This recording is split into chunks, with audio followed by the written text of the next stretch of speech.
لا تنسوا الاعجاب بالفيديو والاشتراك في القناة. السلام عليكم ورحمة الله وبركاته. ازيكم يا حبايبي، عاملين ايه؟ النهارده ان شاء الله هنعمل بوريك الافران. يلا بينا نشوف المقادير بتاعته. هنا عندي نص كيلو دقيق. مقادير سهلة جدا يا حبايبي، موجودة عندنا في البيت، يعني مش هتشتري اي حاجة. هنا نص كيلو دقيق. هنا هناخد ذرة ملح، كوباية مية دافية دي للعجن، هنشوف هتاخد الكوباية كلها ولا لا. هنا هاخد معلقة خل. هنا عندي معلقة لبن بودر. وهنا عندي نص معلقة صغيرة بيكنج باودر، نص. ماشي. عندي معلقة خميرة كبيرة، وعندي نص معلقة ملح كبيرة، يبقى معلقة خميرة نص معلقة ملح. هنا عندي ربع كوباية زيت، وطبعا صلصة هاخد معلقة. خلاص حبايبي.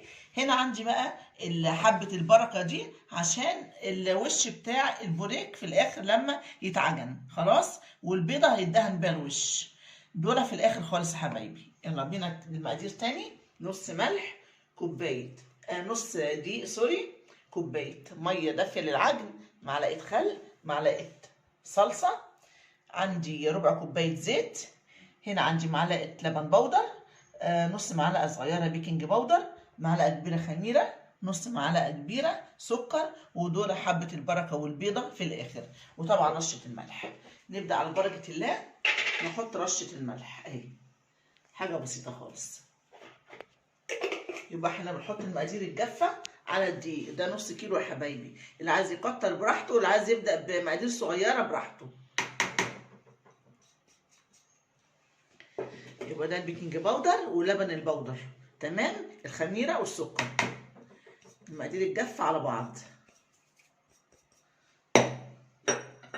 نيجي بقى نقلبهم على بعض كده، ندخلهم في الدقيق، المقادير الجافة كلها. ماشي حبايبي. بعد كده هناخد معلقة خل،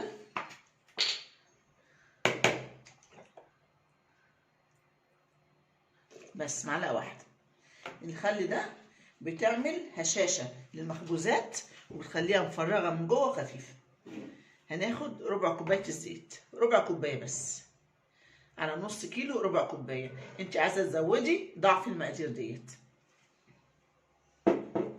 ماشي حبايبي. هناخد معلقة صلصة اهي، انا عندي علب الصغيرة دي عشان اخد منها ايه المقادير الصغيرة اهي. معلقة كبيرة صلصة. ماشي حبايبي اهو، بس كده.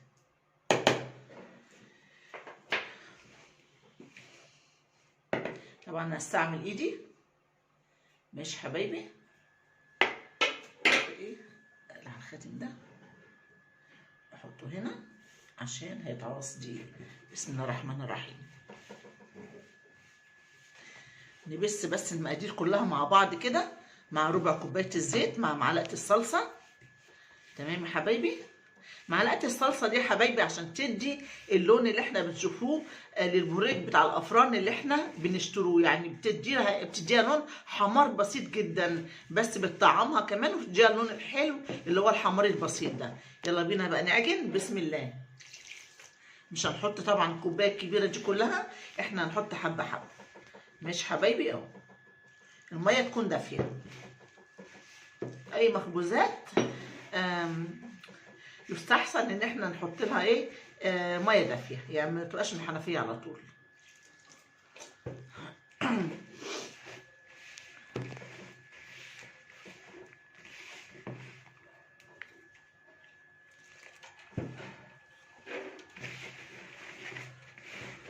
احنا حبايبي لحد ما تلم العجينه نحط السوائل حبه حبه لحد ما العجينه تلم ايه في ايدينا، تمام. بس ما نحطهاش ايه مره واحده السوائل، عشان طبعا انتوا عارفين السوائل لو حطيناها كتير هتاخد هنضطر نحط دقيق ونزود دقيق. فاحنا لو هتعملي كميه صغيره فحطي السوائل حبه حبه، يعني مش كتير لو انت عايزه كميه صغيره. انما انت لو حاطه كميه كبيره حطي سوائل ما تخافيش، وبعد كده ايه افضلي عجيني لحد ما تلمي معاكي اهو يا حبايبي. انا مش هحط سوائل تاني عشان العجينه اهي بدات تلم معايا. ماشي حبايبي اهو. واخد الفلفل ده كمان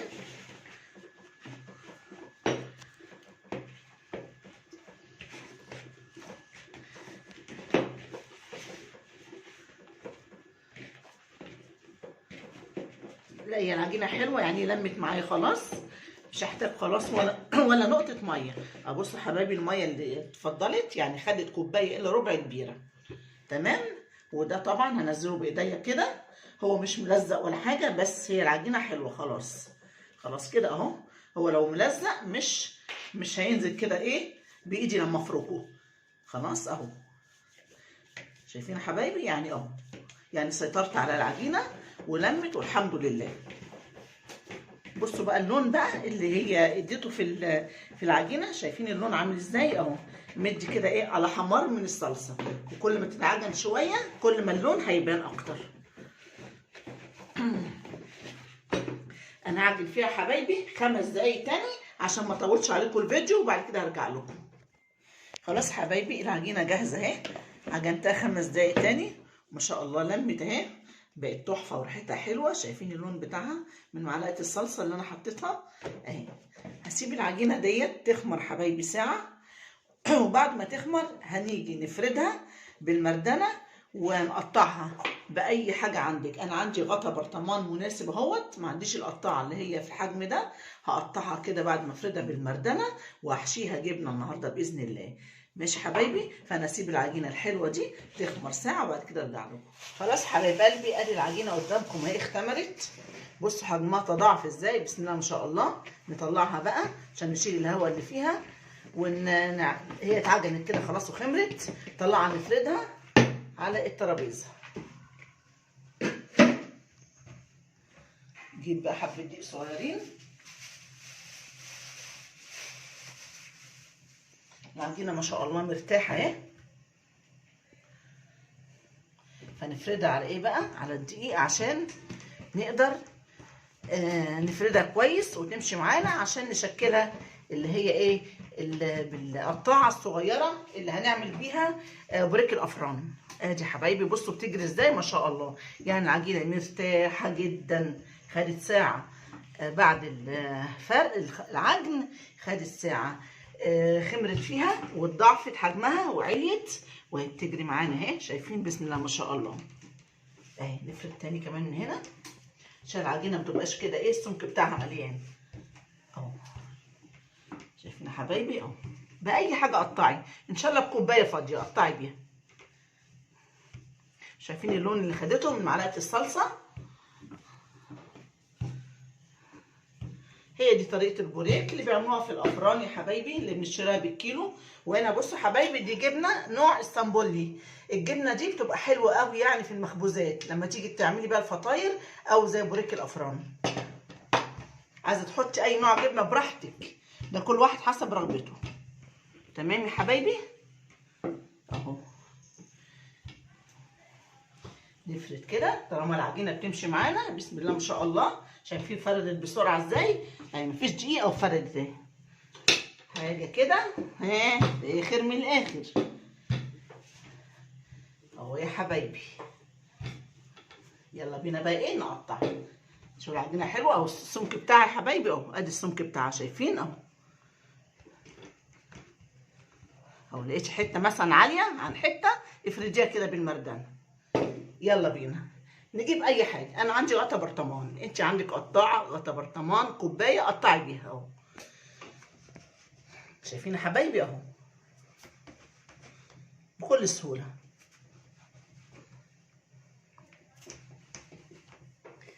يا جمال ويا جماله. نقطعها كلها كده وبعد كده ايه نشكل. لو حسيتي برضو ان هي عاليه اعمليها بايديكي كده. تمام.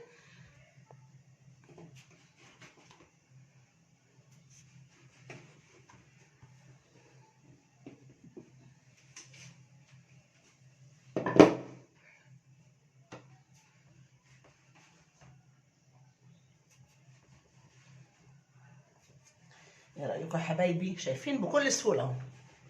اي حاجه قطعي بيها واعملي حبه بوريك حلوين كده اهو للولاد ياكلوهم بالجبنه. اي نوع جبنه احشي بيها، كله متاح ليكي. عشان بقت عامله زي خليه النحل. يلا بقى نشيل الزياده دي كلها، وكل ده برده هنفرده تاني. ازاي ده حبايبي؟ هنفرده تاني اهو شايفين اهو بكل سهوله اهو اهو اهو يا حبايبي. بس كده خلاص، دوت اللي احنا طلعناه هنفرده. شايفين اهو الحبه دول اللي احنا قطعناهم بالقطاعه كده. هنعمل ايه بقى؟ بصوا يا حلوين، بكل بساطه وبكل سهوله اهو. دي تبطيطه حلوه كده بايدك. وتعالي بقى يلا بينا نجيب صاج زي ده اهو كده حبايبي مدهون، ماشي اهو صاج مدهون كده، اي ماده دهنيه، زبده، زيت، اللي يعجبك. وتمسكي كده واحده واحده، بسم الله ما شاء الله اهو، عجينه طريه وجميله في ايدينا. بصوا حبايبي، ونعمل كده حته جبنه حلوه كده زيك، وحطيها في ايه؟ في البوريكه بتاعتك. شايفين اهو يا حبايبي. واعمليها بقى ايه اللي هي التقفيله بتاعت القطايف. عارفين القطايف بتاعت رمضان؟ ايه يا حبايبي، شايفين اهي اهي. نقفل جامد عليها كده عشان بصوا بتفتح. شايفين؟ نقفل جامد عليها اهي يا حبايبي. شايفين اهي، مفيش اي مشكله. ونعملها كده بصوا تبطيطه صغنطوطه كده اهي، تبطيطه نونه كده اهي، ونحطها بقى كده. تمام. يلا نمسك واحده تانيه بكل سهوله. بصوا العجينه بتفرد ازاي، بسم الله ما شاء الله، حلوه حلوه مخدومه، وخدت وقت بعد العجن ان هي خمرت وارتاحت. يلا حته جبنه، اي نوع جبنه. انا بحب فيها الجبنه الاسطنبولي، بيبقى طعمها كده ايه، لذع كده وجميل، وبيبان يعني بيبان فيها اهو. نعمل كده نقفلها. يلا قطايف اهي، زي القطايف بالظبط. شايفين اهي، زي السمبوسه، زي القطايف. ونيجي كده نقوم عاملينها كده. بصوا حبايبي اهي، تبطيطه صغيره خالص اهي بس. ونحطها كمان اهي، لسه كمان هتخمر شويه وهتعلى. يلا نعمل تاني بايدينا كده. يلا ونكمل الحشو بتاعنا. عايزاها رفيعه رفعها بايديكي كده، عايزاها حجمها حلو كده منفوخ زي ديت كده، خليها زي دي. مش حبايبي؟ يلا ناخد حته جبنه اهي، حته جبنه حلوه كده، اللي في الافران بتبقى فيها ايه، نقطه جبنه صغننه كده يعني ما بتبانش فيها. وكمان بيحطوا لها جبنه قريش في الافران. انت بقى اختيارك، اي نوع جبنه يا حبيبتي حباه حطيه اهو. شايفين اهو، ادي البوريك الجميل اللي جابوه الافران اهو. كمان اهو بكل سهوله، بكل سهوله حبايبي. ناخد حته جبنه ونحطها، حته جبنه جميله كده زيكم طبعا، ونقوم مقفلين على ايه، على البوريكه بتاعتنا اهي، كانك بتقفلي القطايف بتاعت رمضان بالظبط. شفت بنقفلها ازاي اهو، صوابعنا كده ونقفل كده. بس دي بقى ان احنا بعد ما نقفل بنعملها كده ضغطه بسيطه كده اهي يا حبايبي، ادت شكل كده بيضاوي. كمان واحده انا بعمل قدامكم اهو عشان الموضوع ما فيهوش اي حاجه، بكل سهوله نعمل البوريك بتاع الافران اهم يا حبايب قلبي. حته جبنه كده ونقوم قافلينها، نفس الحكايه نفس الطريقه، بكل سهوله كده بايدينا او بصوابعنا، ونرجعها كده على ايدينا ونقوم عاملينها كده ضغطه بسيطه كده اهو، اديتنا شكل بيضاوي. بص حبايب قلبي، انا هعمل كل الكميه دي ماشي، هدورها كده هفردها، واجي بالقطاعه او غطا البرطمان واعملها كده زي ما انا عملتها، هيطلع عندي الدوائر دي. تمام. هاجي بقى احشيها جبنه زي ما انا حشيت دول، وهملى بيها الصاج دوت، وكان فيه حاجه تانيه. وبعد كده ارجع لكم، هسيبها بس شويه تختمر زي 10 دقايق تاني، وبعد كده ارجع لكم واوريكم الكميه اللي انا عملتها. خلاص حبايبي، خلصنا البوريك اهو. خد الصاج الكبير دوت، وخد حبه في الصينيه اهو، عملت حبه كبار ماشي، وهنا برده حبه صغيرين، وكملت الصينيه بقيه الصغيرين. عمل كميه حلوه يعني، كل دول عملوا نص كيلو ما شاء الله يعني. يلا بينا حبايبي. دي بيضه رباها اهي، عليها يعني ذره ملح خفيفه جدا ماشي. وهنعوز الوش دوت بتاع البوريك اهو يا حبايبي، عشان يبقى كله قدامكم كده. بسم الله. لازم الوش بتاعها ياخد من البيض وايه، ونحط له حبه البركه عليه من فوق. ماشي حبايبي اهو. اللي مش حابب زفاره البيض يحط باكو فانيليا، او يحط معلقه لبن،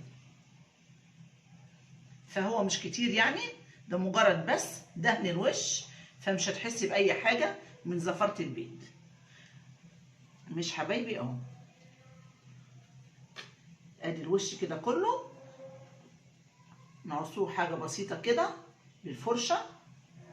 بسم الله ما شاء الله. شوف الحجم هنا اختمر ازاي وعلي.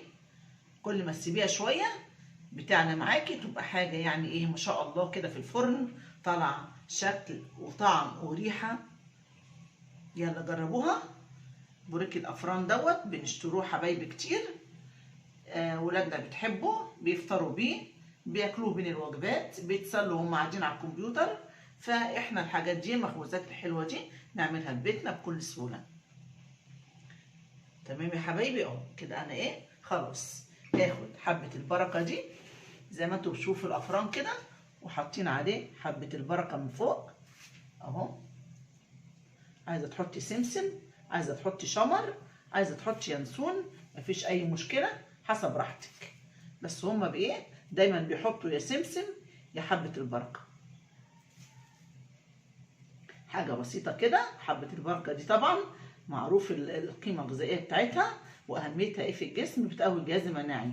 وانا دايما بعمل سلطات واحط حبه البركه عليها لانها بتقوي المناعه. شايفين يا حبايبي اهو.